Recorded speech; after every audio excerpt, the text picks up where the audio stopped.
Was a little late. Do we have any bill introductions? Representative McDonald. Thank you, Mr. Chair. I have 3 today. These are being presented on behalf of Fetal Alcohol Spectrum Disorder Support Network of Kansas and Dreamacres Farm, Fetal Alcohol Spectrum Disorder Community. They are 25 RS 0775. That's 25 RS 0775, which would add fetal alcohol spectrum disorder to the other health impairments portion of the special ed qualifications. The second one is 25 RS 0786, and this would add fetal alcohol spectrum disorder to requirements for KBOR for teacher preparation programs. And my last one would create Fetal Alcohol Spectrum Awareness Day, and the number on that is 25 RS 0750. Thank you.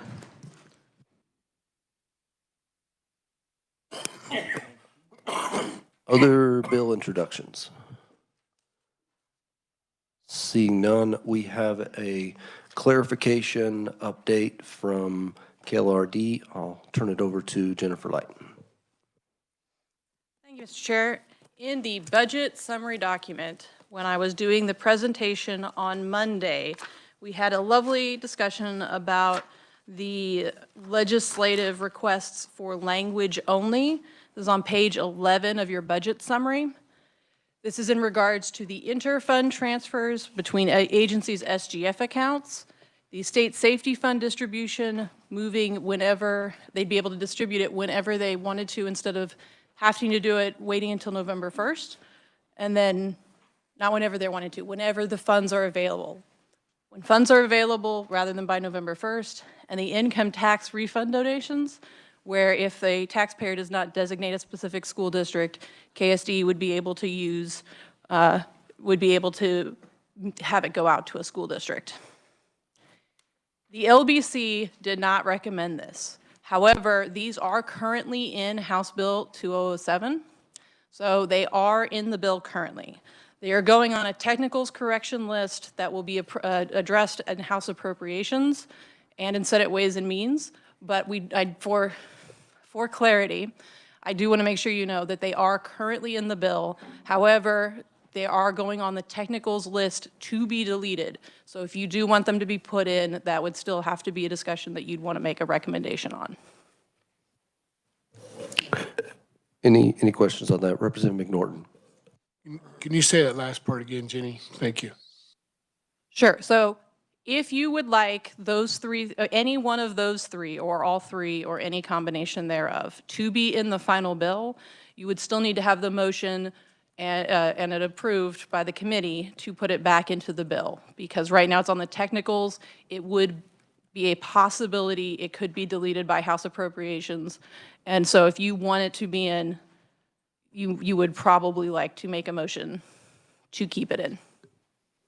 I'm going to make a request. Would you be able to send an email to us regarding this specifically on that specific language? Because sometimes seeing it and hearing it, if there is a desire to address any of that before we get to appropriations, I think that would be clear. And anytime tomorrow, doesn't have to be rushed today. I will send out the language sections that we're talking about, but it is on page 11 of the budget summary document under item 15, additional legislative requests. So those 3 items are what we're talking about when I say that they are currently in the bill. They're going on the corrections list. And that's, again, just for clarity for everybody, the LBC did recommend removing them. They made it into the bill, and so the technicals list is a corrections where we bring it to House Appropriations to look at when things either make it into the bill or do not make it into the bill as it was originally written versus. Thank you for that update. Representative McDonald. I might be missing it, or this might be a dumb question, but is there a dollar amount with those 3 items? Because it's blank on the budget, because it wasn't Is that a dumb question? There are not dollar amounts for these three items. They are language only, so they would allow for the transfer of funds between the SGF. They would allow the agency to distribute the state aid Okay. from the state safety fund whenever the funds are available. And it would allow the agency to distribute donations of the income taxes made by Kansas taxpayers to school districts if there is not a school district specifically mentioned. So there is not a dollar amount attached to these. They are language only in the bill. When I send the email this afternoon, I can also follow up with where they are in the bill if you want to read in the bill itself. I don't have that right in front of me currently, but I can get that information for the committee if they want. Representative McDonald. Thank you for that. If we could get follow-up from someone who knows why it was not recommended or why it's taken out, that would be really helpful for me. Thank you. Well, and I think it was a technical error. It was not, it was, go ahead and explain a little bit. My understanding might be off. So, Mr. Chair, as part of the additional any supplements and enhancements request, when that was pulled from the budget, there was clarification sought by KLRD regarding language-only items. These have been in the bills previously, but they are proviso language. It was determined that the language-only items that were ads that would, and this was considered an ad simply because it is a proviso that is requested every year. It was considered part of the supplements and enhancements that were pulled out. So it's because it was language only that it wasn't specifically listed in the requests for supplements and enhancements. It is a proviso that has been in the bill for several years. I can't tell you how many off the top of my head. I'm sure KSDE has that information. I'll be happy to speak to what these are about as well. But based on that original request for the supplements and enhancements to be pulled, when asked for clarification, the language only ones were part of it, and these were considered part of that. Clear as mud. I think the email will help, because then you can look and just kind of make your own step through. I think I 95% understand it, and I will 100% understand it when I read the email. Thank you for that update. We've got a full schedule, and I will say I have to be out of here by like 3 before, not 4 o'clock, but a little bit before 5 o'clock. And so with that, I will invite up Dr. Harwood to, we talked about possibly doing a little bit of review, because I think he had some extra information on a couple of the enhancement items in my mind, calls it the districts, but it's, I'm sure there's a right name for it, the enhancements that we reviewed yesterday. So with that one, maybe we'll start with those, and if we have any questions on reviewing from yesterday, we'll go from there. Dr. Harwood. Thank you, Mr. Chair. Frank Harwood, Deputy Commissioner for Kansas State Department of Education. I'll start with one of the ones I knew I was going to bring back some clarification on, which was the AP test enhancement that was requested by the governor. The definition that they are using for low-income students is free and reduced students and students in foster care. I will say that's somewhat redundant because a student in foster care is directly certified as free lunch, so they would be covered either way. So that would be the definition that we were told. We don't have a number of the estimated tests it would pay for, but it would be whatever was in the subject to the appropriation, and the appropriation request is $500,000. I will point out that just for the committee's understanding, the State Board of Education, when the AP seminar course was put in for sophomores a couple of years ago, the State Board of Education used ESSER funds to support teacher training and student testing. Those funds are no longer available, and the State Board does not have funds to continue that process. So that would be something that would be a loss to students for the payment of AP tests moving forward, and this would mitigate that to some extent for low-income students. Any questions on that update? Low income and foster care. Any questions? All right, allow you to continue. And so if there are other questions from yesterday, the other ones we talked about were teacher vacancy things that we said we would talk about on Tuesday. So that's the one I remember I was supposed to bring back. Representative Steele. Thank you, Mr. Chair, and good afternoon, Dr. Harwood. It's like you're part of our family. Okay, so on the free and reduced lunch, the document you presented said that while roughly 36,000 students received reduced price meals, do we have an approximate number of, yes, there's 36,000 kids that receive it, but how many of those kids are actually having parents or guardians or whoever pay some portion of their food? So the approximate $36,000 is an estimate based on what could happen next year. So every student who is designated as reduced price meal, whenever they purchase a lunch, they pay 40 cents towards that lunch. And so the only way you become a reduced price meal student is parents fill out the application for free and reduced lunch, and then it is applied for any meal that they purchase through the district. Yes, I'm asking, like, of those 36,000, how many of those students' families are not paying the reduced part, are not paying the 30 cents or 40 cents? They would have to. I mean, so every reduced, so when the district charges the meal, Yes. and they would all pay the 40 cents for lunch and 30 cents for the breakfast anytime that they So, purchase a meal. okay, what I'm trying to get at is it says that 36,000 students receive this, but if some families are still paying that, is it my understanding that the governor is wanting to say, now these 36,000 are now all going to be essentially free because we're subsidizing. But how many of those 36 families are actually paying? So is the number actually, there's only 15,000? So so I think I can answer the best way to answer the question this way is that, so there's about 36,000 that qualify.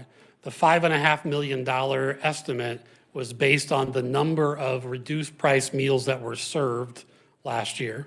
So the $5 million is to cover any time a student purchased a lunch and paid 40 cents or 30 cents. So I don't know exactly how, I mean, you could have reduced price meals, qualify for it, and then never eat a school lunch and bring your lunch every day. You would still get counted in the 36,000, but if you never purchased a lunch, you weren't in the estimate that came up with the $5.5 million to cover those costs. Am I getting to your question? You are, but I'm just curious if it's closer to actually 4.5 million, why are we asking for 5.5? And some of that, and I wasn't part of them, the number that they put together, we gave them the numbers. Part of that could be the idea that if they were then free, having enough in the appropriation to cover an increase if we had more students that apply for reduced price meals. It would still be, if the actual payments were less than the appropriation would lapse and it would move forward. Okay. So, Thank you, Mr. Chair.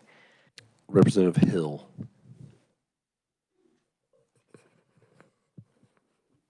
Thank you, Dr. Harwood.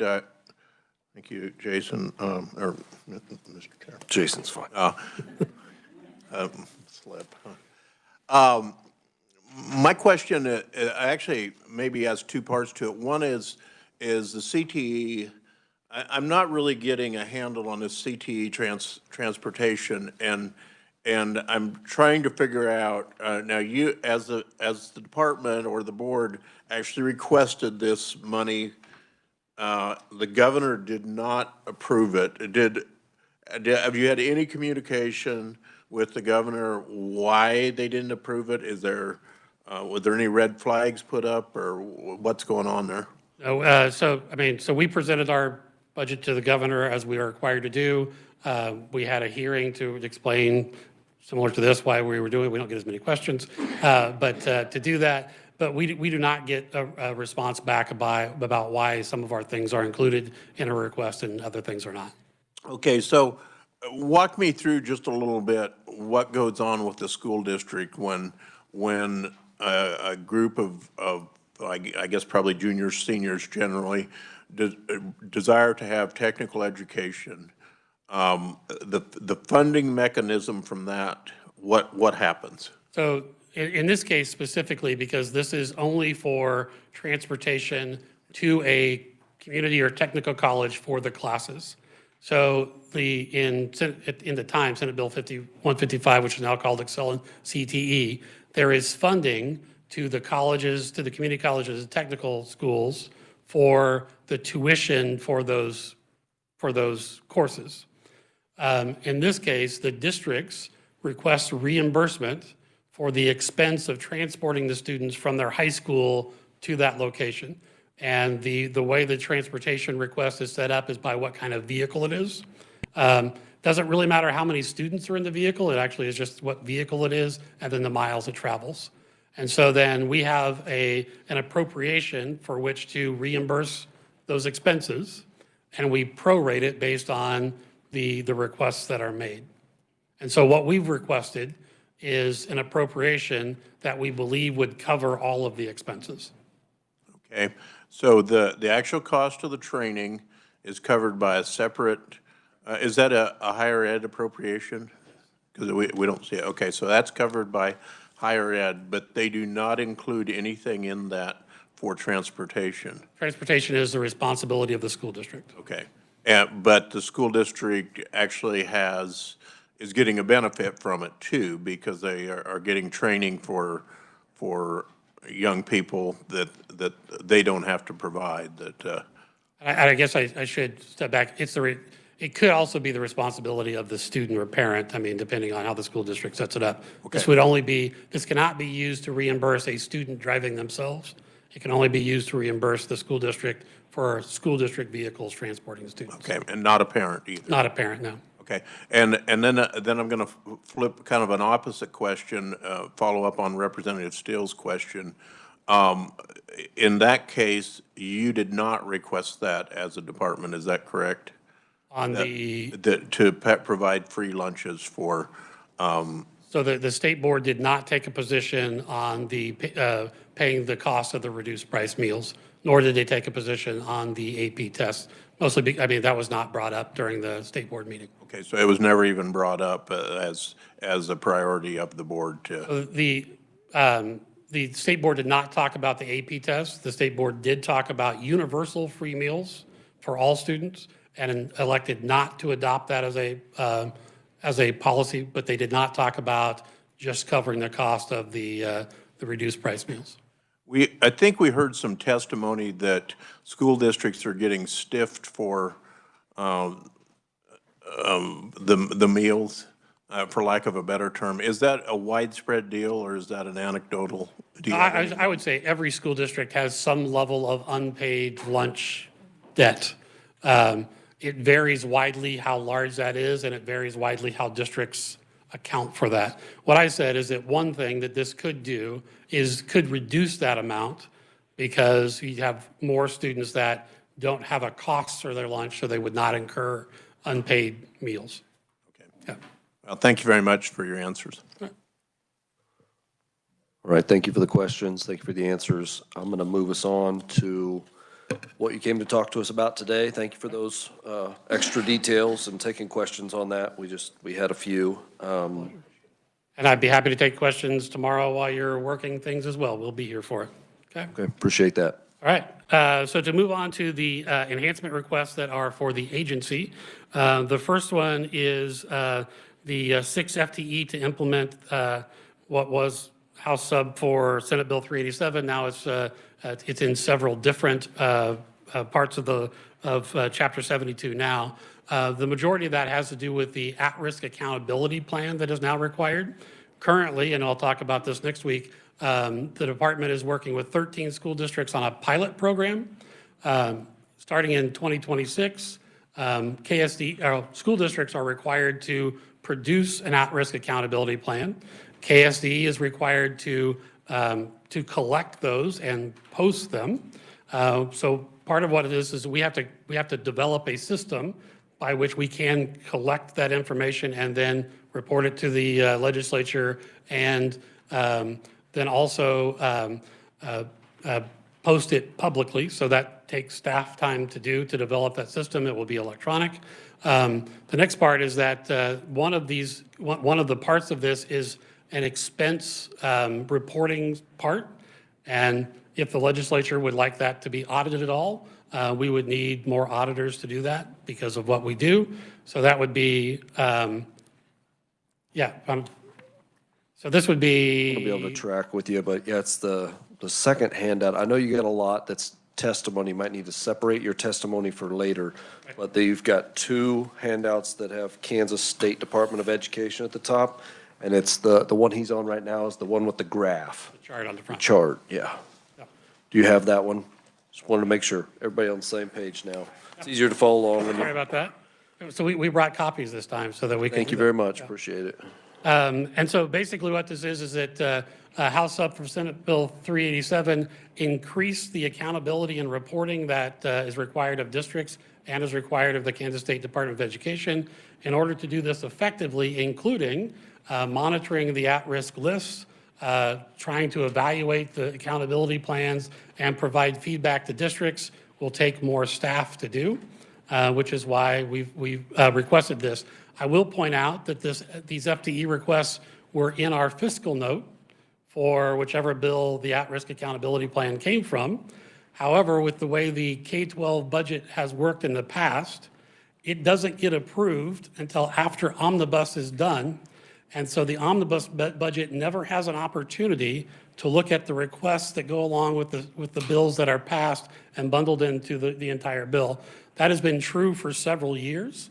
And so since 2021, and some of that information is there, and we'll talk about it as well, is that we have had increasing responsibilities for reporting, data collection, and accountability without any increases in staff. I'll talk about that again when we start talking about what would happen if we cut 7.5%. So the biggest part of that is that we've been asked to do more. If you want us to do that effectively, we need people to be able to do that. So that's our request there. I'll see if there's any questions about that one. Any questions around being Representative Estes? It's a little bit challenging of a question because you can never predict what will and will not come to be in this building. I know that Representative Getz and I both spoke with you about a bill to strip out a lot of the reports that nobody looks at anymore. It's a little bit difficult for you to answer because you don't know which ones and if that will happen, but if we were to knock out all the ones that aren't there, have you been able to predict a savings on your full-time employees on what they spend on that and be able to allocate them to other things? So we did look at that. And the issue with that is that although that does take staff time, each of those reports, some of them are reports that we generate for the legislature that are just reporting that we're already doing. So it really it would save us a couple of hours a year. So it's not enough to have an impact on staff. And that would be the case with a lot of the reports.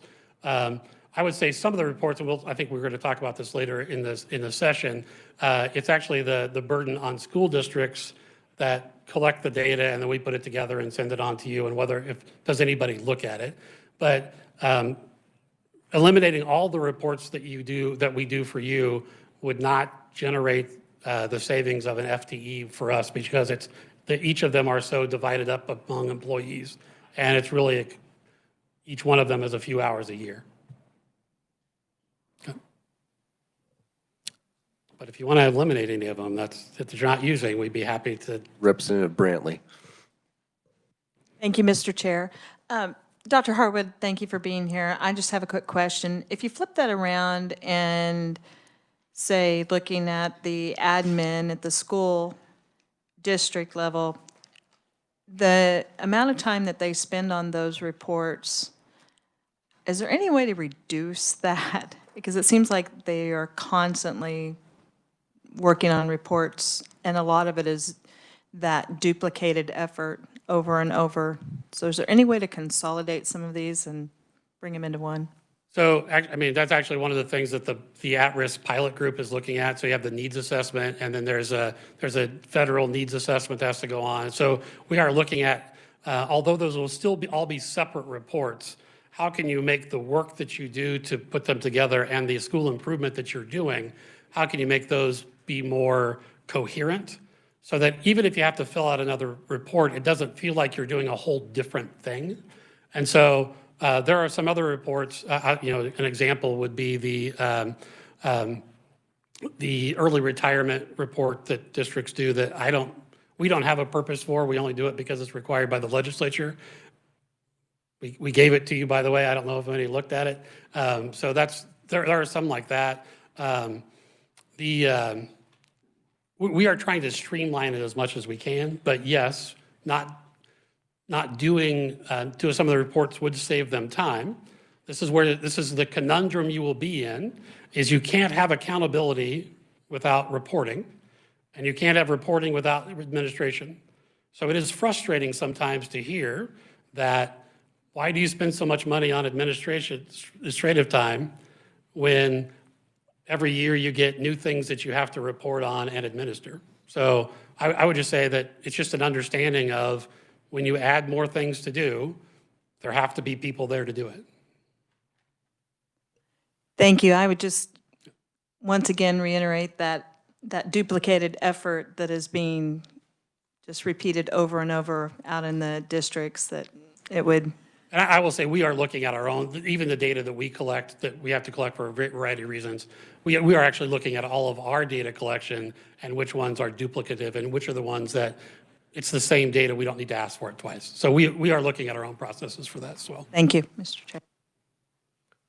I guess I would just have you highlight what is the total cost of that, just make sure everybody hears it. I think it's right there in that front page. And then I think Representative Hill might have a question, but I just want everybody to hear clearly kind of the overarching cost of So it is 6 reports. FTE and $626,000. If you look at the breakdown, some of those are not ongoing expenses. And I'm trying to look for the number that is ongoing.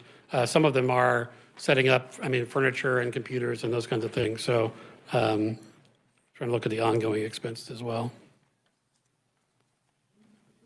Oh, we didn't break it down that way. I'd have to total each of them up separately, but the app for the 2025 is $626,500. Representative Hill. Thank you, Mr. Chair. Dr. Harwood, and I need a little bit of refreshment on this 387. That's the at-risk bill, right? So 387 had a lot of things in it. This specifically is about the at-risk accountability plan that was included in the bill. And where did the idea for that? I mean, why was there a push to do an at-risk accountability bill? I don't know who introduced the bill or what their particular issue was. Do you remember, were there any legislative post audits that indicated there were accountability problems? So with at-risk, there was a legislative post audit that was mostly around the list of items, which has been changed, and how districts spent those funds. So yes, the legislative post audit did not talk about the at-risk the scope of the at-risk accountability plan, nor did it take into consideration the financial consequences for not meeting the goals that the districts will be required to set starting in 2026. I think it did talk some about at-risk monies being spent for things that were not listed as appropriate. Is that correct? Yes, but I will point out that legislative post audit put in their report that was not generalizable because they did not do a random sampling of everything that was there. And what is the total dollar figure of at-risk? What is that amount? We can look at it for just a second. It's on our legal max. I just have to look at it. Yeah, can you give me a ballpark? We'll have it in just a minute. Okay. And the point I'm getting at on this is, and I have no idea what what accountability exists within the department on programs and what you're doing. But I think the amount of money that that you are requesting to do longitudinal tests, I think that's what this is for. Am I correct on that? The accountability plan has a longitudinal data reporting requirement for a subgroup that gets set up, or a closed cohort subgroup set up over 4 years. So that would be part of the evaluation of the plans that get sent to KSDE, that we currently don't receive those plans and don't have anybody to evaluate them. Yeah. But my point on this is that I believe that you should believe that longitudinal data on at-risk is well worth anything you might invest in. Right. And with the size and the scope of that program, it would be my thought process that I mean, I understand you coming and asking us for money to fund it, but I believe that it should be a priority of yours to fund it, even if we don't. Thank you. Other questions? Did we find out a total? I'm guessing 800 million is just. Yeah. Thank you for really believing in my salary. Just to keep us going, let's, thanks for all the questions on that. I mean, it is something we dealt with a lot last year, and you are right, to be fair, that bill had a lot going on. This was the one that kind of had the most outcomes, evidence. Let's track this. Let's try and get our heads around at risk and try and do a better job at it. That was the intent, and I agree with both of you. It's figuring out how to then track this over the next years is the question at hand. And I'm not saying at all that that isn't work that needs to be done. And actually, the work of the pilot group has been very good. And so I'm not questioning that part. I just think that what I'm saying is that for KSDE to do it well on our part, we need staffing to do that. One last quick question from Representative McNorton. Thank you, Mr. Chair. So your pilot group was 5 school districts, is it? 13. 13, okay, thank you. So who's doing that work in your office right now? And is it just that go in another 200 and whatever that would be? Is it just too much then? You have room now, but not for everything? So the difference would be is that the data collection on 13 districts is very different than 286, and then keeping track of it going forward. So far, the districts have not submitted a plan. They'll submit their first plan next year. So we spent first semester coming up with what the plans would look like. Second semester, we have subgroups, and I'll go into more detail on this next week. So, but the issue is that we can handle a pilot, and most of the responsibilities fall into me. But when we move into production, that will be a whole different thing. Thank you. Thank you for the question. And, I think this is another thing that after the budget is out this year, this would be another great, whole committee time. Let's catch everybody up on what did happen and now what the progress is. So I think that'd be good. Let's move on to agency operations enhancement request. All right, so the next one is number 2, which is State Board Education and Compensation. So in the last few years, every state employee has received an increase in salary except for the State Board of Education. Starting in the 70s, the State Board of Education compensation was tied to legislative compensation. So they received the same daily rate of pay as legislators. And that had been the case for forever, and the statutes were tied together. Last year, when the legislature enacted the recommendations from the compensation committee, I don't remember the name of it, that they approved the year before, that got disconnected. So every state employee has received a raise in the last few years except for state board members. We think that it's the same reasoning that was used for the legislators to receive an increase holds for the state board members, which is to, in order to compensate people in a way that we can increase the diversity and the perspectives that are on those elected boards. What the request is $170,000. They are not requesting the same annual salary that legislators get because you work more days.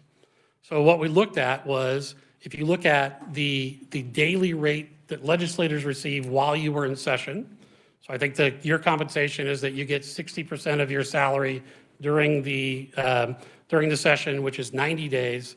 So you take whatever that portion of it is divided by 90, and that would be the daily rate of pay for the school board members.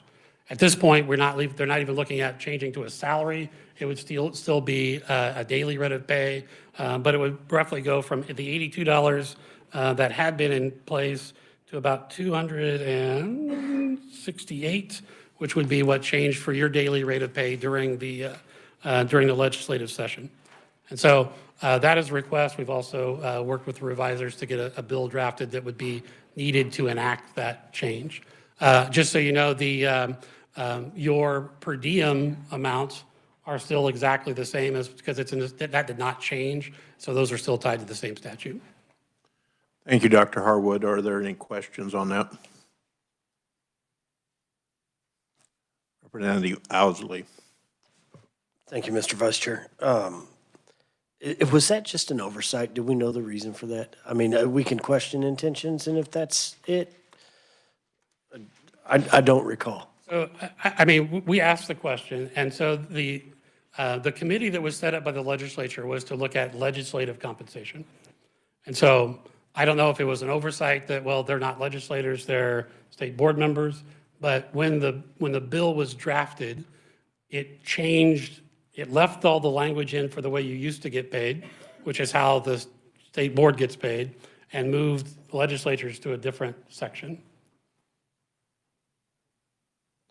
Thank you, Mr. Vice Chair, and well, thank you, Dr. Harwood.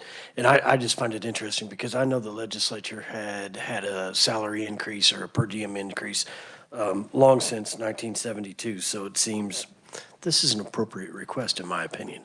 Thank you. Thank you. Are there other questions?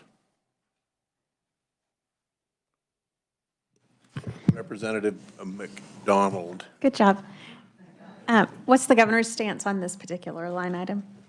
She did not include it in her recommendation.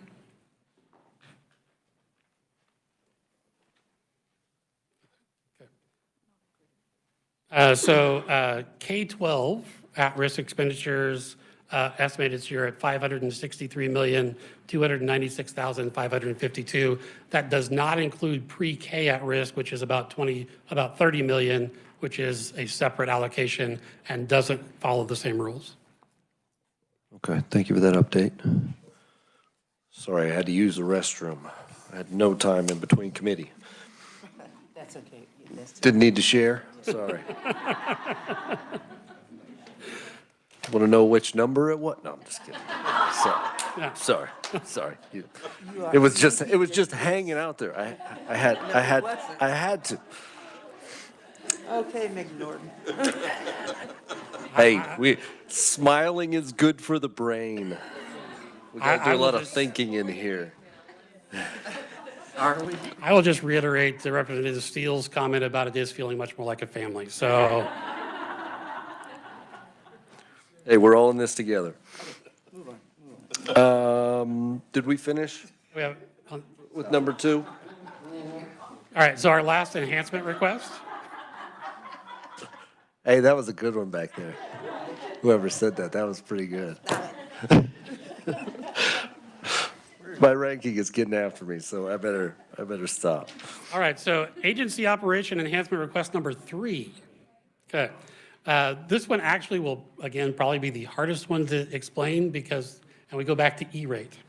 So yesterday I talked about E-rate for projects, all right? So E-rate for technology infrastructure. This is about districts every year or every so many years have to redo their applications to receive E-rate funding that's administered through the FCC.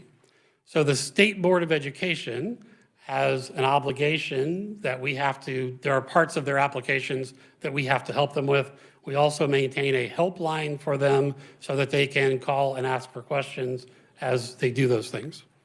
So one of the ways that has been funded is that KBOR, out of a fund that was not SGF, has been paying to State Department of Education $95,000.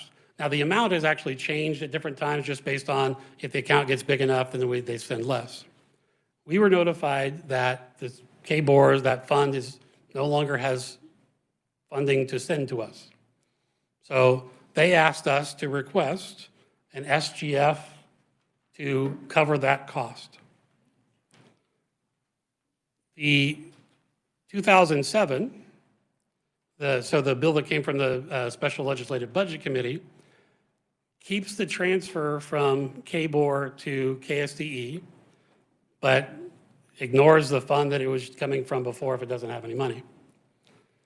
The governor took out the transfer so that KSDE would just have to, eat the cost doesn't really work as well today, but absorb that cost that KBOR has had in the past. Our request is that somebody continues to send us the money that we've been using to support districts for E-rate. And that if that's SGF, that's fine with us. If it comes from KBOR, they're not going to like that, but that's also fine with us. So we are not unhappy with the language that's in the bill because we keeps us in the same place.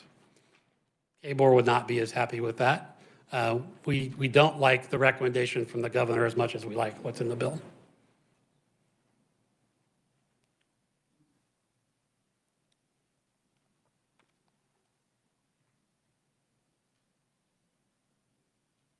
We've got a little bit of an update from Jennifer on this matter. Jennifer Light, hello everybody again. So the Kansas Board of Regents did report out this morning in House Appropriations. At this time, where it stands with House Appropriations, the transfer from KBOR to KSDE was not removed. So it is still currently in the language on both sides of, in both. The transfer is still occurring in the bill as it stands from the KBOR to KSDE. I don't know who was first. We're going to say Representative Estes was first, and then we'll come to you. Is there money in the fund?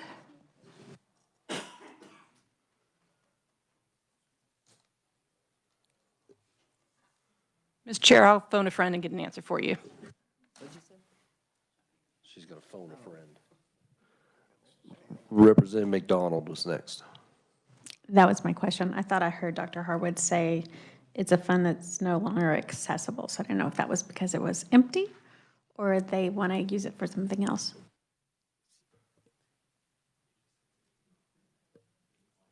Actually, we were told there was an audit liability on the funds so that the funds would no longer be available to be transferred. But I mean, we don't have access to KBOR's funding system, so. Representative Steele.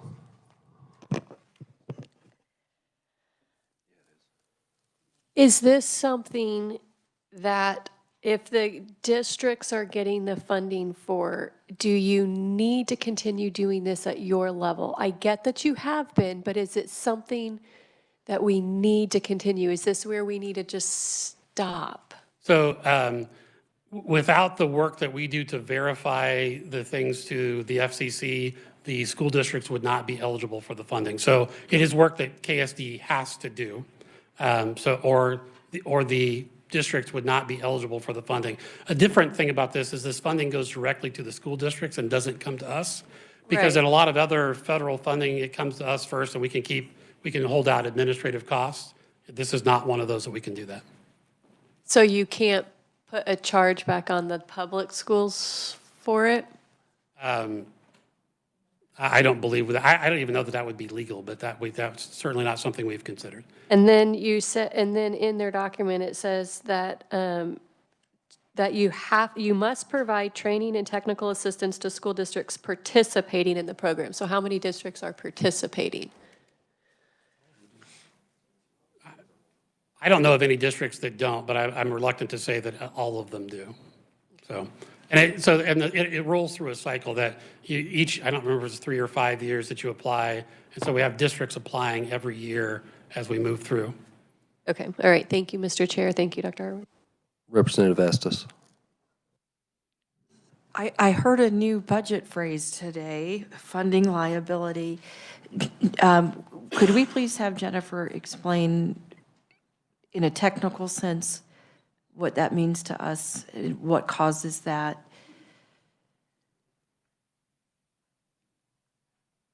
Or Nick, or anybody, I just haven't heard that before.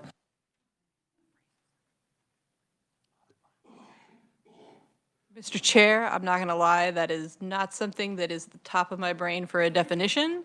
I will happily look into that and get back with you, but I don't have the definition of that right here, right this second, without using Google, so. The term I was using was audit liability. Yeah. So what we took that to mean is that there is something else that the funds have to be used for, or there's something that is being done with them that they would not have them. So it was audit liability and not funding liability. Follow-up, Mr. Chairman. Here's where I'm confused as an appropriator. Does that mean we gave them money to give to you and they're telling you that they want to use it for something else? Federal funds. Okay, so was it federal funds given to them to give to you and they're telling they want to use it for something else? And I know you may not know the answer to that question, that it may be more appropriate to ask our fiscal analyst to explore that and give us a full understanding of that, because I think we need to understand this. And I would just reiterate that KSD is fine with the way the current bill is written because it maintains our position. We were asked to make this enhancement request by KBOR. If appropriations is saying the transfer is going to continue to happen, then we're fine. We may have to have Chairman Howe. There was a very interesting time in appropriations this morning, just with things that went down with KBOR, and I know he's going to have several different hearings to kind of get more information before the whole budget is out, and I'm going to suggest that he look into this because I think it's important to where we do what's right on both sides and go from there. Representative McNorton. Ha, gotcha. Thank you, Mr. Chair. So will we know an answer by the time we need to vote on what we're doing here? Will we know that KBOR's, where will we stand on that when we make a decision here?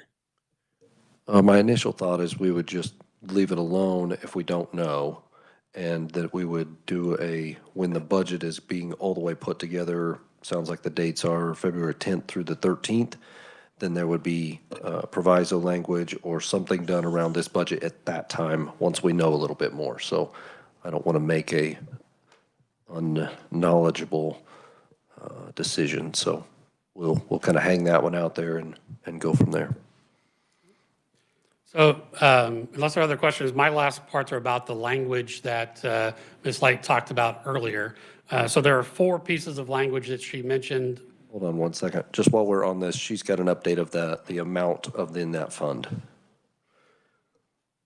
So, Mr. Chair, Brianna Horton is the fiscal analyst for the KBOR, and she reported to me that at the end of fiscal year 2025, there is a balance of $282,375 in the fund that the transfer comes from.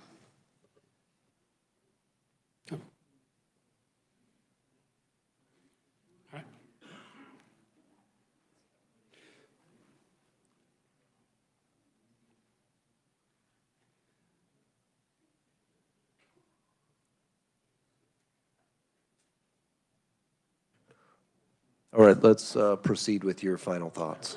Then the last one are the 4 pieces of language that Ms. Light was talking about, that she talked about not being in the bill, but they are in the bill. And we were not aware that there was any indication that they were going to be taken out of the bill until Monday. After paying attention to the Special Legislative Budget Committee, we did not see anything that happened during the committee that had the indication that those would be removed. The The only one that is new is the transfer of the $328. If you don't do anything with that, it will sit in that account and nothing will happen to it except for it might accrue interest. The only thing I would say about that, our request is that that $328 gets moved back to SGF. So it doesn't need to go into any other account. It just needs to be swept out of the account that can't be used anymore. So we would recommend that the committee keep that language in with taking the $328 out and just moving it to SGF. The other three have been in language, we think, most of them since 2018, one of them since 2019. So we do not believe that this was a supplement or an enhancement that was requested by the agency. We think it's been a regular part of the agency's budget. These are budget mechanics. And so I'll start with the last one, the USD checkoff fund. If somebody puts on their income tax that they want to give a donation to a district, and they put in a district that does not exist, or they fail to give a district, we don't have any place to send it. So what this language lets us do is to say, okay, this is how much it is. We're going to split it up among all of the districts and send it out. Otherwise, those funds would sit there and would not be able to go to any district, even though there was a taxpayer that indicated they wanted to go to a district. So that's what that lets us do. The other ones allow the commissioner to request of the Office of Budget moving funds around so that we can pay the bills that you've already approved, especially when there is one of them that maybe has an appropriation higher than needed and another one that is lower than needed. There have been a number of times over the years that we've had to do that. And what that lets us do that is to use the funds you've approved for the purposes that you've approved them for, within the reasons of sometimes appropriations are too low based because the estimates are low, sometimes they're too high. We actually try to have them be a little bit high, as we talked about before.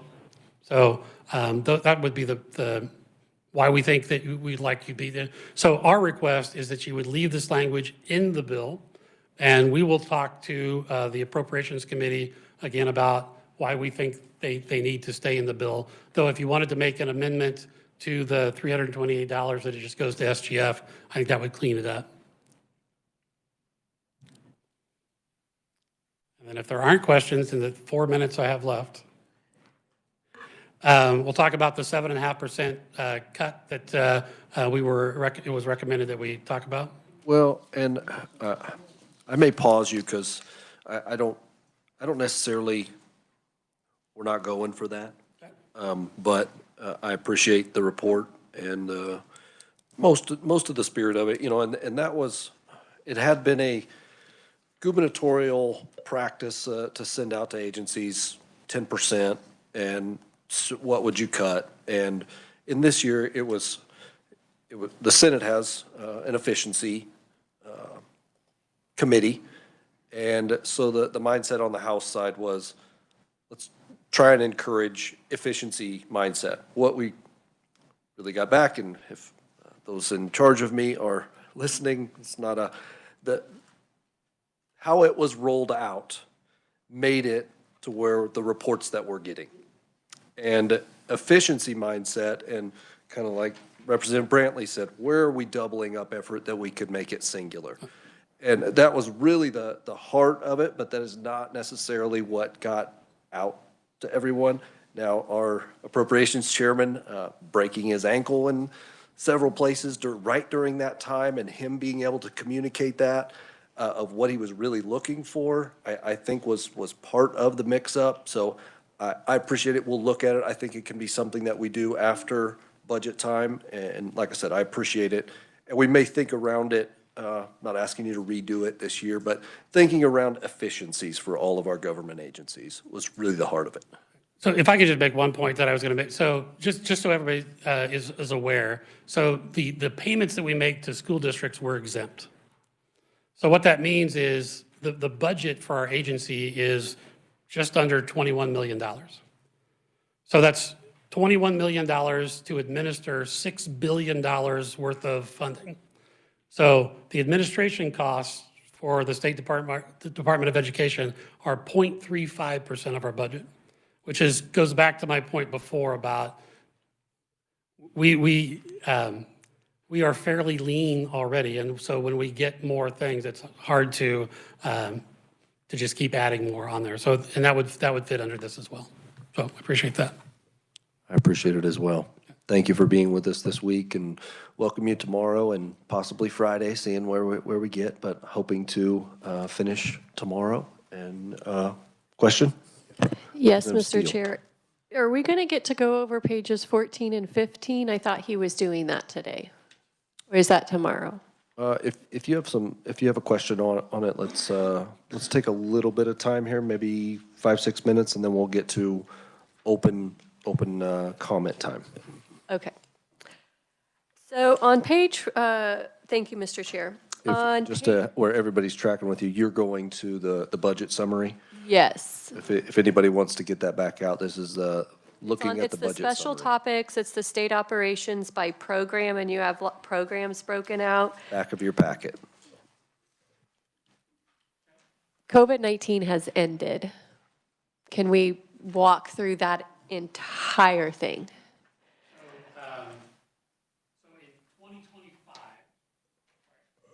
In 2025, districts were still spending COVID funds. They had to have them expended by December 30th of 2024.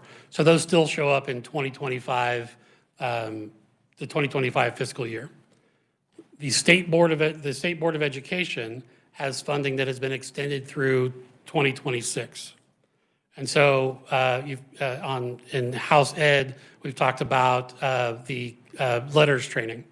So the $25 million of ESSER funds, COVID funds, that we're using for that, we are still spending through about June of 2026. So yes, COVID-19 has ended.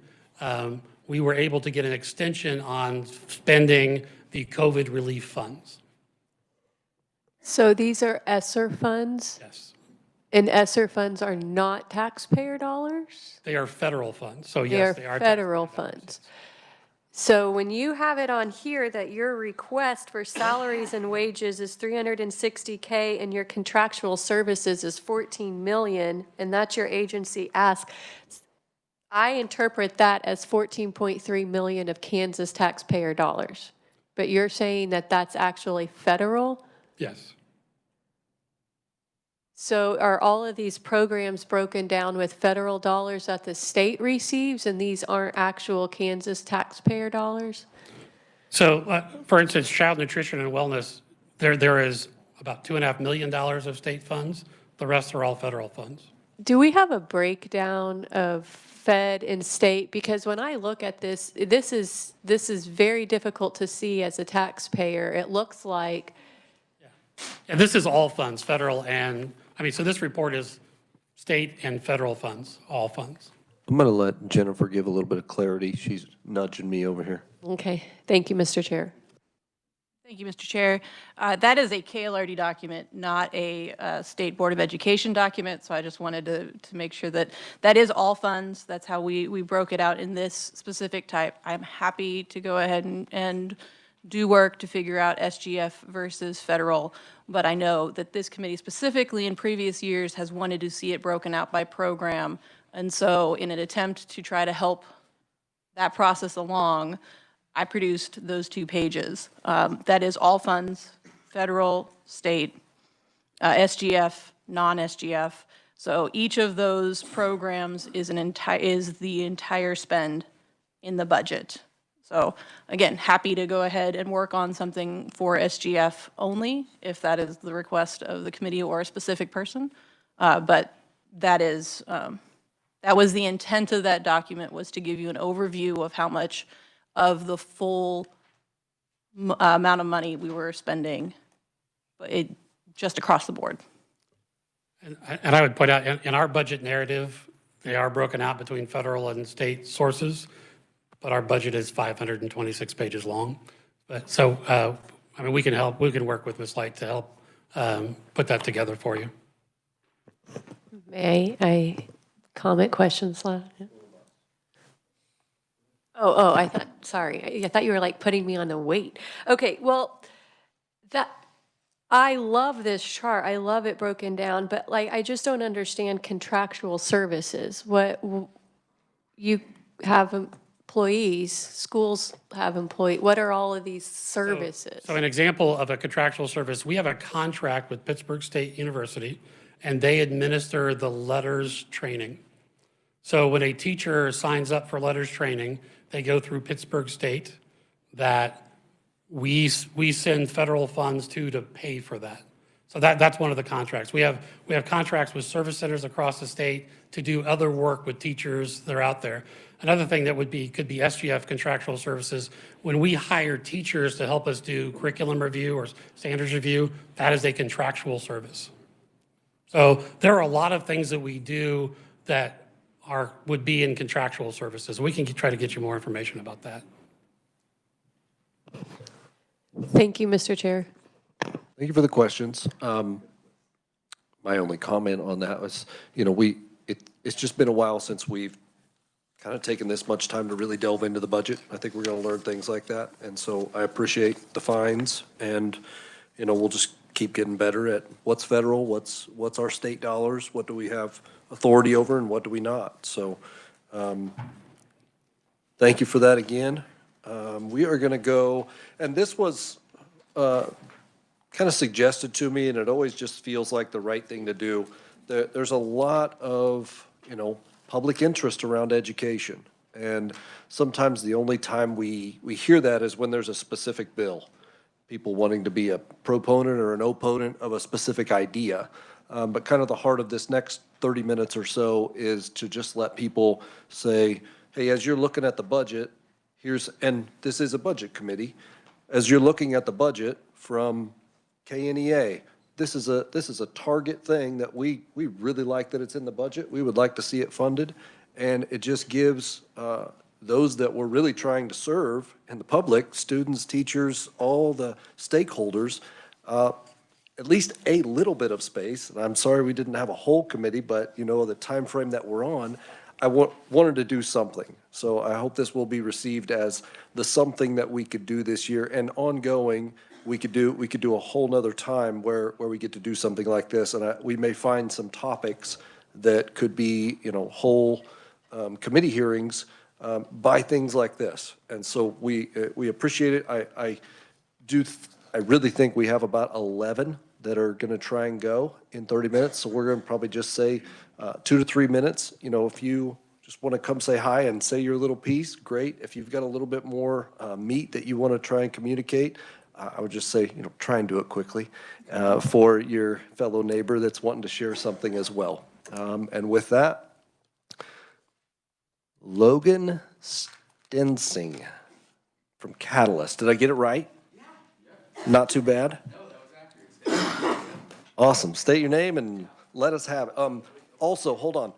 You have some handouts. So if those who are coming, if you gave us something, if you were doing oral testimony, we were wanting to print that for the committee. All of the written testimony, we just left on the S drive, okay? So there's a lot more written testimony than there is oral.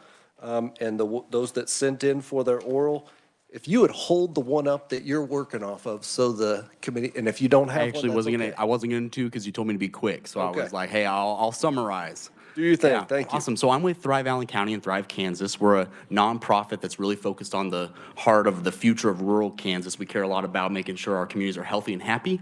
And my focus area really falls into childcare and early childhood education. So we connect with thousands of providers, thousands of families across the state, trying to learn like, hey, what is your experience like? How can we really get at the critical needs that you're facing? A lot of that work happens with local childcare task forces. So I'm a member of the Allen County Childcare Task Force in Southeast Kansas. I often am traveling to other task forces talking about, hey, y'all, you are gathering together. Often it's, schools, hospitals, economic development, private industries, and all these folks come together and are like, hey, how can we really increase quality childcare in our communities. And so I'm just going to talk about a couple budget enhancements that we want to support because we think that these would be really critical ways that you all as legislators can kind of take part in that local team effort. So one of the big budget enhancements is $10 million from the state general fund for the capacity accelerator, the child care capacity accelerator fund.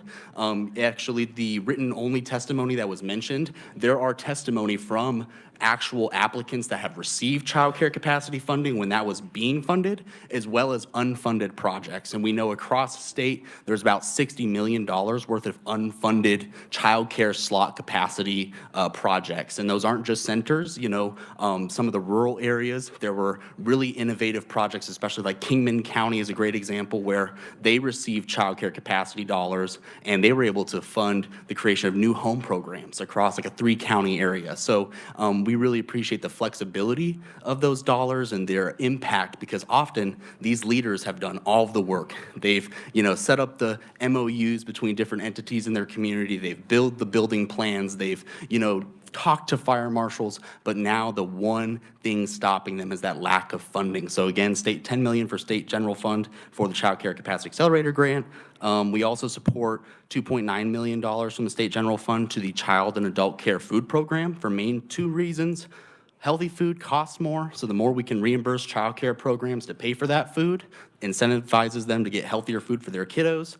We also think as much as we can do to reduce the overhead costs on child care programs allows them to spend funding on their workforce. And that is the critical thing we need to do for our child care programs is to increase their benefits, increase their wages, so we can recruit and retain them because right now we are struggling to keep those folks in that work. So support that as well as broadly just also want to support that budget enhancement for reducing the free and reduced meal co-payments just because our rural school districts, as you may know, are facing really existential threats from consolidation to declining enrollment. So everything we can do to take, you know, alleviate them financially, we want to do. So thank you so much for the opportunity. Hey, look at there, we got it right on the bell. Awesome, thank you so much. I could look forward to answering questions if you have them. Appreciate you coming. Thank you. Did great. Next up, we have Ethan Sperling with Sparkwheel. Okay, excuse me. Thank you, Chairman Getz, members of the committee. I time myself at 4 minutes and 45 seconds, so I'm going to do the best I can here. So my name is Ethan Sperling. I'm the Vice President of Policy and Government Relations for Sparkwheel, and I'm fortunate to be joined by Kelly Stanford. She's the Chief Program Officer for Sparkwheel.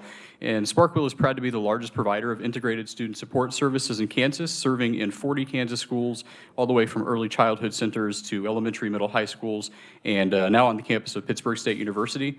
Across the spectrum of students that we serve more than 22,000 students in a number of different Kansas communities from Pittsburgh to Dodge City, Garden City, Topeka to El Dorado. And we offer a tailored-to-fit dynamic program that respects the local communities that we serve. Essentially what we do is we put our staff inside schools to work alongside teachers and administrators, and we identify those most underserved students and then help provide them with the resources they need to show up to school as the best versions of themselves. And the services that we provide are sort of those above and beyond services that allow teachers to focus more time on classroom instruction by, like I just mentioned, alleviating some of those additional issues that students face. Currently, our funding is braided, meaning we receive a mix of both public and private funding. So we receive TANF grants through the Department of Children and Families, and we also have a development team that works to fundraise in the communities that we serve in partnership with Chambers of Commerce, United Ways, the faith-based community. So those are a few examples of the types of funding that we receive. We're fortunate to have a lot of support from members of the legislature, and we show up every year and are asked, how can we continue to support the work that you do? And this year we have an answer for that. So as we look at building upon the feeder pattern that we provide in the schools, we've identified opportunities in Dodge City, Garden City, Topeka, El Dorado, Emporia, Fort Scott, and Independence, where we would like to grow the program, grow that feeder pattern so that we can serve more students through the continuum of their experience in school, meaning that if they enjoy the Sparkwheel or utilize the Sparkwheel service in an elementary school, but it doesn't currently exist in a middle school, we'll be able to build that feeder pattern so they don't hit those gaps. It's a more effective, more efficient use of the program and of the dollars. So we provided this information to the committee. It sounds like it may be on that drive, but we can certainly follow up with emails, with hard copies if that's appropriate. The total cost of this ask is $1.258 million. That is all encompassing of all costs associated with the 12 positions, from salary, wages, those are the same thing, salary, taxes, benefits, program materials. It's all encompassing. And with this additional support, we estimate that we'd be able to serve an additional 4,500 Kansas students. So I think I hit the high points there, and we're happy to answer any questions at the appropriate time. Did great. Our conversations have been awesome. Thanks for coming to see me. Appreciate it. And next, we have Haley Cotter, Appleseed.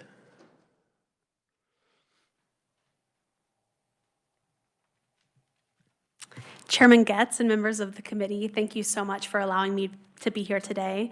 I'm here to provide testimony in support of eliminating the reduced price meal copay in Kansas.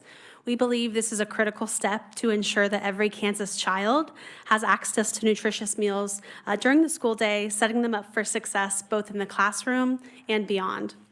Again, my name is Haley Kotler. I'm a campaign director at Kansas Appleseed. We're a statewide nonprofit dedicated to fostering thriving, inclusive, and just communities. One of our key areas of focus is food security, particularly ensuring that Kansas children have access to the nutrition they need to learn, grow, and thrive. With 1 in 5 Kansas kids facing food insecurity, it's imperative that we do everything we can to ensure they have healthy futures. Just going to touch on a few points. I know you have my testimony. It's like 10 pages long, I think. So one, I want to say that hunger is a barrier to learning. When kids have empty stomachs, it's impossible to learn and grow. According to many national studies, children experiencing hunger are more likely to have lower test scores, poorer grades, as well as more behavioral and mental health problems. Proper nutrition is a key component to Kansas kids' future. Additionally, we see that eliminating the reduced price meal copay is targeted financial relief to the Kansas families who need it most. Low-income families spend 1/3 of their income on food. These families will benefit directly from this policy immediately. Eliminating the reduced price meal copay will help open up the food budgets of hardworking Kansas families who need it most. Additionally, by eliminating the reduced price meal copay, we can level the playing field for families who may struggle paying for school meals. I want to say that Kansas is not alone in addressing this issue. 16 states, including our regional neighbors like Arkansas, Colorado, and Texas, have already acted to eliminate reduced price meal copays. In 2023, Arkansas, under the leadership of Governor Sarah Huckabee Sanders, passed this policy with overwhelming bipartisan support. No member of the Arkansas legislature voted against it. The success of this policy in Arkansas and other states demonstrates that eliminating the reduced price meal copay is both pragmatic and supported. It benefits students, supports working families, and has been implemented efficiently in other states. I'm going to stop there because I have more, but I've been going for a while. So thank you so much for your time, and I will stand for questions, and I can stay behind as well. Excellent. Thank you very much. We will maybe do questions after everybody. We'll see what time it is and how late everybody wants to stay. Next, we have David Soffer with E-Rate. Come on up. Thanks for being here. Good afternoon, Chairman, members of the committee. David Soffer, Director of Business Development and Government Affairs for WANRAC. I know Dr. Harwood did a really good job of explaining this $1 million budget enhancement yesterday, so I'm not going to repeat, for the most part, anything he said. Just wanted to add a little bit of context to the program, why it's important, and why it'll be beneficial for school districts in the state. Use special construction, and so this $1 million enhancement to create the state match, which would draw down a federal dollar for every state dollar spent, was created in order to not just provide bandwidth for what schools need, but also create a budget efficiency. So what I mean by that is when school districts are looking at broadband costs and their needs, sometimes there's not lines that are running out to their school building. They have various bandwidth needs. Those costs rise over time. The reason why this program is so efficient, why so many states have this state match, and why it's been such a success is that it really drives down the cost over time. And so the way that does is that when a provider like us sits with the school district, talks about what they need, and of course this all goes through an RFP process, so there is a cost efficiency that has to be met from an RFP standpoint. But as schools are meeting what they need, they're able to specify exactly the way they want their broadband network built out. If we can do that and we can provide them and they're the only one on that network, that actually drives down that cost over time. So for example, we have a school district that we just recently had a ribbon cutting, Lawrence. They estimated that over 20 years, that cost will be close to $2 million. State spent $200,000 on that. If bandwidth needs continue to go up, that cost will be anywhere from $3 to $7 million savings. This is a really big win. There's not many federal programs out there that I call our win-win-win. So it's a win for the state because it frees up education dollars that can be spent elsewhere. It's a win for the federal government because it drives down costs. Win for the school district, drives down cost, and it improves some aspects in the community and getting more broadband connectivity out there. Also just wanted to address a couple of questions that were out there from yesterday. So regarding bandwidth, in order to be considered served at a house, you need 100 megabytes. That's what the FCC guidelines is. If you don't have 100 megabytes at home, you're not considered served at home. Now imagine all the devices that are connected at a school building. I know it seems like a lot, but it really isn't. That's why most schools, for the most part, need anywhere from 500 megabytes to a gig. Bigger school districts need 10 gig. And again, so, and there's no other grant program that provides this. There is residential broadband grant programs. There really isn't anything outside of E-rate. It is a successful program. It's been utilized, tremendous success in the state. We have 3 school districts at least this year that are very interested in the program. I think it would be a great opportunity for a relatively smaller cost, given the fact that the ROI is probably anywhere from 5 to 10 to 1 on the dollar that's being spent on the state. So happy to answer any questions. But again, I think it's a great program. It's shown tremendous success. Big, great opportunity to continue to capitalize it as the federal government continues to make it available. Thanks for your update. Thanks for being here. Thank you. Next, we have Carrie Rinker with the American Heart Association.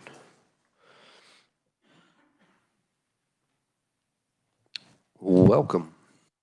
Hi there, Chair, Committee. Thank you for having me. So I just want to welcome new members, and I did have the opportunity to present to the Education Committee, so some of this information might be duplicative there. I also want to thank existing members that have served here for a while, especially those last year, who helped us pass the Cardiac Emergency Response Plan legislation, SB 19, sending a strong message that this body supports the American Heart Association in our goal to create a nation of lifesavers. We aim to turn bystanders into lifesavers so that in a time of cardiac emergency, anyone, anywhere is empowered to become a vital link in the chain of survival and provide CPR, including the use of AEDs wherever possible. When a cardiac arrest occurs, it can occur within minutes. In some rural areas of the state, it can take 20 minutes for emergency response to arrive. That passes life expectancy is reduced by 10%. The good news is that cardiac arrest can be reversed if CPR is given within the first few minutes, and it can, in fact, actually double or triple the chance of survival. That's why the passage of SERPs last year was so important, and we wish to build upon this success. National Center for Education statistics show there were almost 488,000 children enrolled in Kansas public schools in 2022, and we have 35,000 graduating seniors projected for the 25-26 school year. We see this as an opportunity to get the most out of the SERP passage and implementation, which requires designated staff to receive CPR training by encouraging greater uptake of the health education graduation curricula for CPR. So we would appreciate a support for a $250,000 appropriation for the purchase of CPR training kits. These kits include mannequins and AED training for schools, with any monies not used by the end of the school year being returned to the state general fund. This is an opportunity to maximize the reach of this legislation, essentially a train the trainers concept, with schools having staff at the ready to be able to pass their skills along to youth with these kits. The Heart Association teaches youth as young as 9 years old to do CPR, and 70% of cardiac arrests occur in the home. So this is really imperative. So again, you know, I stressed in the Education Committee this week that Kansas truly was on the cutting edge of this, and we, with SERP passage And we were able to do that really efficiently. KDHE used existing staff to help write the guidelines, and that guide is being replicated in states all across our region. So it's something really to be proud of, and we wish to just, again, have Kansas lead in this area. Thank you very much.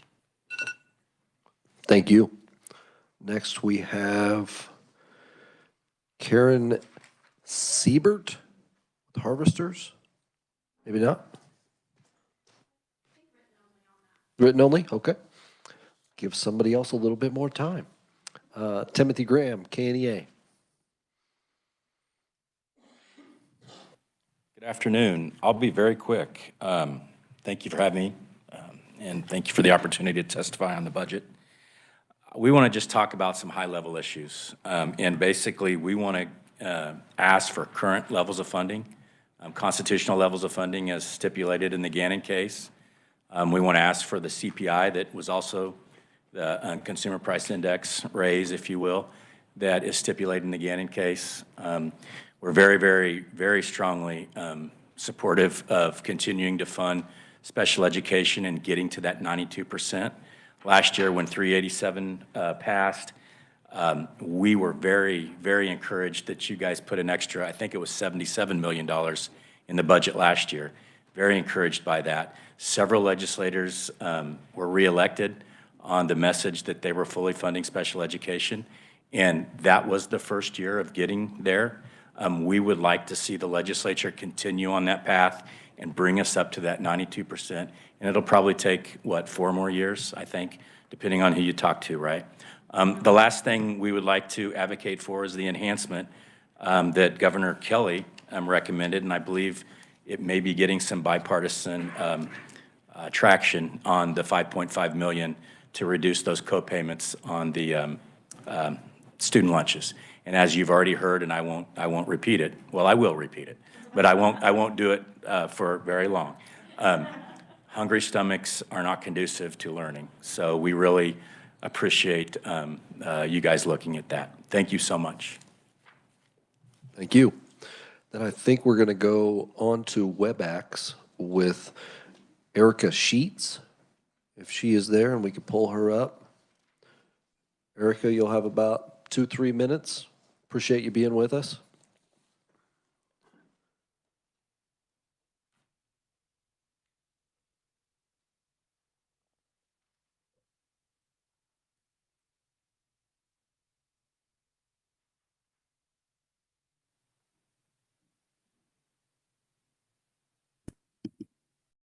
Do, do, do, do, do, do, do.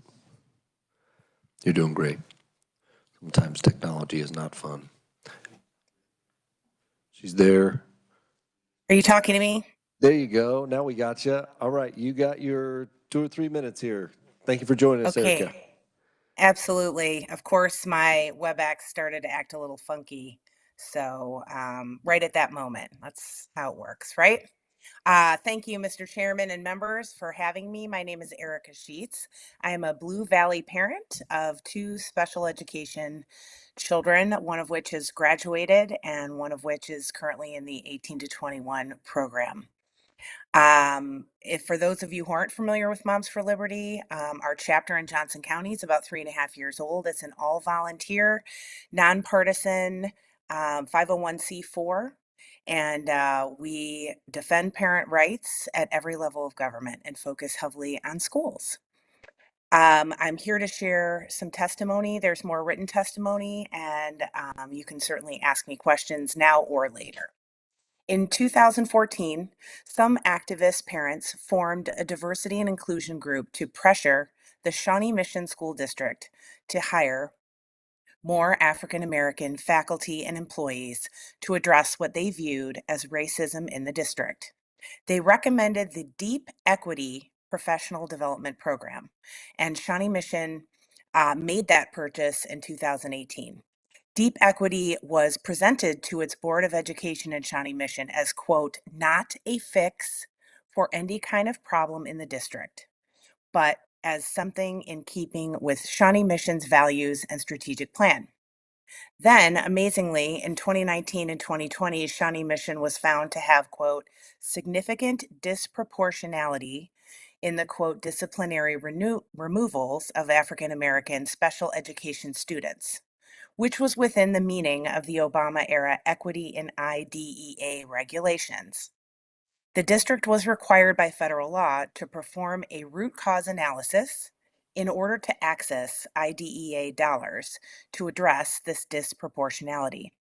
Their root cause analysis was profoundly lacking in substance. Highlights include, number one, no date on the data. Number two, the analysis never says what the root cause of the disproportionality was. Number three, the analysis never states how deep equity would address the disproportionality. Members of this committee should have a copy of the analysis and also have copies of the White Identity Orientations Matrix, which is part of the Deep Equity Manual. That matrix reads, racism to the fore, white people are a or the problem. Corwin recommends that facilitators set aside time during this part of the training to talk about race and whiteness, focus specifically on issues of race and white privilege. Part of this purpose is to examine social dominance through the lens of whiteness. The matrix describes 3 different white identity orientations. They are Erica, I'm going to give you 15, 20 seconds to just give us your summary, and we may have a lot of information that we could review and email you with questions or get in contact, but just give us your 15-second wrap-up review, what you want us to know. Great.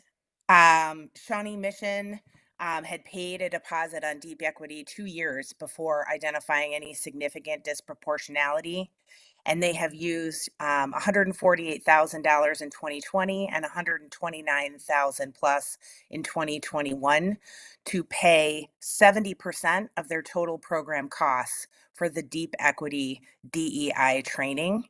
And Shawnee Mission is promoting systemic racism on the backs of special needs students, while simultaneously claiming that special education is underfunded.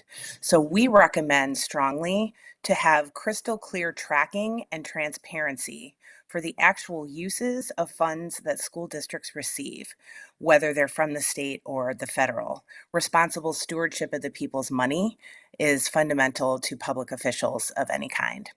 Thank you, Mr. Chairman and members. Thank you for your testimony. Thank you for joining us through WebEx.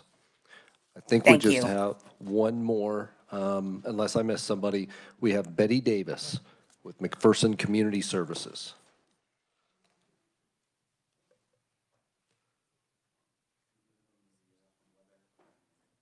A Maria on WebEx? I don't have a Maria on my sheet. Yep, we'll allow. Bring her on. Mr. Chairman, we were to recess until 5, just as a reminder.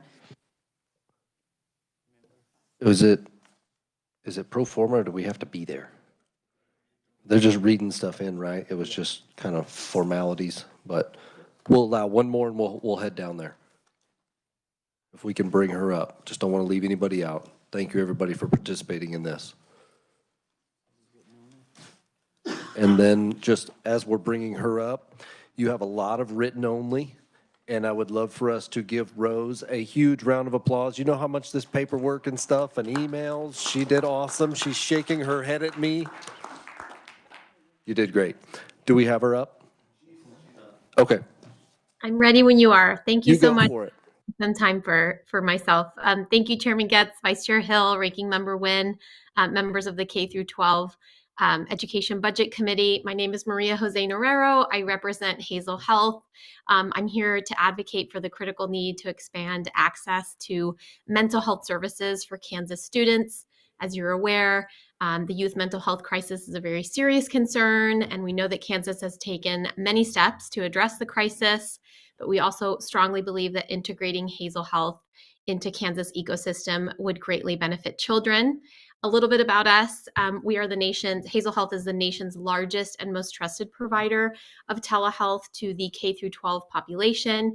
For the last decade, we've demonstrated positive impact on providing virtual healthcare for students, addressing both their physical and mental health challenges on demand, and removing barriers to care. We are available nationwide to about 6 million students across 17 states. So we have a proven track record of doing this work. The way that we work, we obtain parental consent, and then Hazel directly connects students with licensed mental health professionals, delivering virtual therapy sessions right at school or at home. We eliminate barriers that are traditionally faced by families, especially in rural areas, such as transportation challenges, long wait times, lack of capacity, as well as out-of-pocket costs, even when they do have insurance. Hazel's not duplicative of other state-funded mental health programs, such as the MHIT, the Mental Health Intervention Team. Hazel hopes to be an extension of the state's capacity by providing support to students in areas that MHIT and others currently don't provide help. So my last bit is we would love to present a partnership opportunity between the state of Kansas, Hazel Health, and a philanthropic organization to serve 183,000 Kansas students with high quality mental health care, leveraging both combination of state funding in the amount of $2 million and a generous philanthropic contribution. The last thing I'll share is that these services have seen a huge impact on significant reduction in students' anxiety and depression clinical scores, as well as a significant reduction in absenteeism in our partner school districts that have delivered these services in partnership with us, as well as a significant reduction in disciplinary action. So thank you so much for your time. I know you all are in a hurry to get to your next meeting, but we urge the committee to support the allocation of $2 million in state funding to this critical initiative by investing in mental health of Kansas children. So thanks so much for your time. Happy to stand for questions, but I'm sure that you all are in a hurry to get to your next meeting. Thank you. I just heard that the House is adjourned, so we're okay. We're going to have an omission, but she is here to give us her testimony. Always one of our favorite guests, Leah Fleiter. Thank you. How did we miss you? I think I turned it in too early. I was at the bottom of the pile, I think. Maybe. So thank you, Mr. Chair. I appreciate the committee's indulgence. I know the hour is getting late. I gave you a lot of policy that drives our testimony in my comments, so I'm just going to go right to our broad recommendations. We support the continued inflationary adjustments to base state aid as provided for in the Gannon School Finance Law. We support phasing in additional state aid for special education. As you know, that's a separate funding formula to enable the state to fulfill its statutory obligation.